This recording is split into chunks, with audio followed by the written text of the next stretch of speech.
मैं बेटी हूँ, बोझ नहीं। ये कहानी एक लक्ष्मी नाम की लड़की की है। यह सब मैं इसलिए कह रही हूँ क्योंकि ऐसा मैं फील करती हूँ।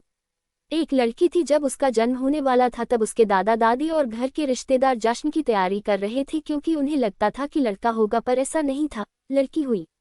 जब लोगों ने उसे देखा और जिस नाम से उसे पुकारा वो था कुलक्ष्मी। अब शगुनी नाम सुनने में अजीब लग रहा है ना, लेकिन वो लड़की मुस्कुरा रही थी अपना नया नाम सुनकर, सोच रही थी कि किसी जन्नत में आ गई हूँ मैं। लेकिन लोग मुझे छू भी नहीं रहे हैं, ऐसा लगता है मानो मुझे कोई बीमारी है।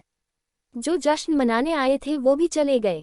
मुझे लोग मारना चाह रहे थे, सोच रहे थे लड़की हूँ और बदनामी के सिवा दे भी क्या सकती हूँ।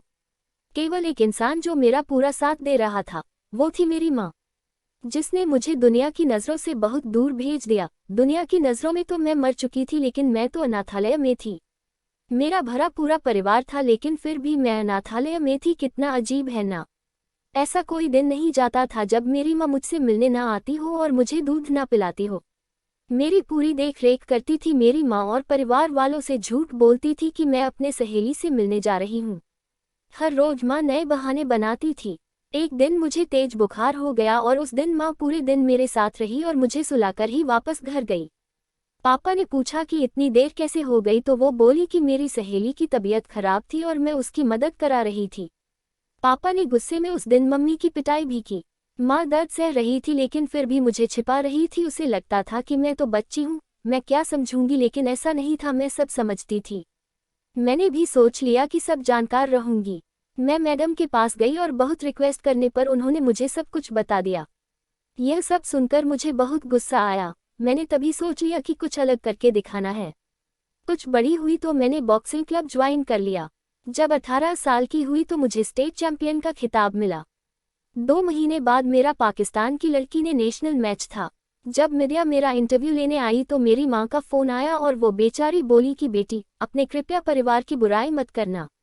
मुझे तो हंसी आ रही थी कि मेरी माँ आज भी अपने परिवार को बचा रही थी। मैंने इंटरव्यू दिया और पूरी जनता ने टीवी पर वो इंटरव्यू सुना। शाम को माँ ने बताया कि टीवी देखते हुए पापा बोल रहे थे कि वाह क्या लड़की है, कितना नाम रोशन कर रही है अपने माता पिता और परिवार का।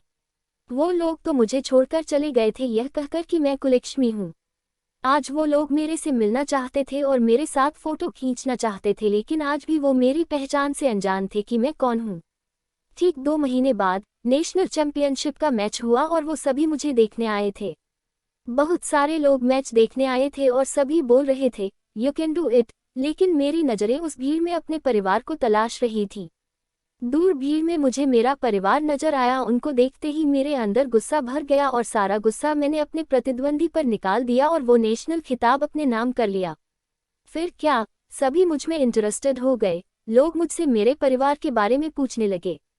बहुत मजबूर होकर मैंने बताया कि मैं वो लड़की हूँ जिसे 20 साल पहले मार दिया गया था, जिसे सबसे पहला नाम कुलक्ष्मी दिया गया था। मेरे पूरे परिवार की आंखें नम हो चुकी थीं। तभी दूर भीड़ में से भागकर कोई मेरे पास आया और मुझे बेटी कहकर पुकारा। ये सब मानो मेरे लिए कोई सपने जैसा था। जो बचपन का प्यार मैंने खो दिया था, वो अचानक ही मुझे मिल गया और उसने मुझे गले लगाकर सभी से कहा, यह मेरी बेटी है जिसने मुझे पिता बनने का हक दिलाया। सभी लोग मेरे से माफ़ी मांग रहे थे। जब मैंने जन्म लिया तब मैं केवल एक लड़की थी, लेकिन आज मैं एक बेटी हूँ। अब मैं अपने आंगन की तुलसी बन चुकी हूँ, अपने घर की मुस्कान बन चुकी हूँ। मैं बेटी बन चुकी हूँ। यह कहानी थी मुझ कुलक्ष्मी की, जिसने मुझे अपने घर की लक्ष्मी बनाया। और मेरी माँ इस कहानी की सबसे महत्वपूर्ण पात्र थी। होती नहीं बेटियां हर किसी की चाह में, जहाँ ना सोचा हो पहुँच जाती है उस राह में, जिसने उन्हें पैदा होते ही मार दिया हो। समझो उसने अपनी बदल रही किस्मत को ठुकरा दिया। दोस्तों, बिल्कुल सही बात कही है रचना जी ने कि बेटी हूँ बोझ नहीं। आज के समाज में सभी लोगों को इस हकीकत को अपनाना होगा, तभी महिला सशक्तिकरण का सपना पूरा होगा। अगर आपको हमारी स्टोरी अच्छी लगी हो तो अपने दोस्तों के साथ भी शेयर कीजिए और कमेंट में ज़रूर बताइए कि कैसी लगी हमारी स्टोरी।